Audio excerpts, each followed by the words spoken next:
ठरलं तर मग या मालिकेतील पुढील भागात आपल्याला पाहायला मिळणार आहे. प्रतिमा नागराजला बोलते, जर आम्हाला न सांगता घराबाहेर पडलात तर दुसऱ्या दिवशी घरी परत येऊ नका. त्यानंतर दुसरीकडे सुमन नागराजला बोलते, तुम्हाला दादा इतके ओरडले तरी तुम्ही पुन्हा रात्रभर घराबाहेर होतात.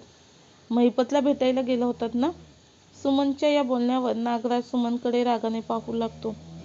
तर इकडे सायली अर्जुनला बोलते, जो ट्रक बाबू चालवत होता त्याचा मालक तर वेगळाच कोणीतरी असेल ना? अर्जुन बोलतो, 22 वर्षांनंतर परत काही इन्क्वायरी करायची गरज आहे का? सायली बोलते, हो, कारण तेव्हा पोलिसांना त्या गोष्टी मिळाल्या नसतील ज्या आत्ता आपल्याला माहिती आहेत. अर्जुन बोलतो, ट्रकचा ओनर जर आपल्याला सापडला तर त्याला आपण महिपतबद्दल विचारू शकतो आणि सुपारी देणारा तो व्यक्ती कोण होता याबद्दलही विचारू शकतो. तर येणाऱ्या भागात अर्जुन आणि सायली ट्रकचा ओनर शोधून काढणार का? तेव्हा तो ट्रकचा ओनर कोण असेल, नागराज नसेल ना? हे येणाऱ्या भागातच समजणार आहे.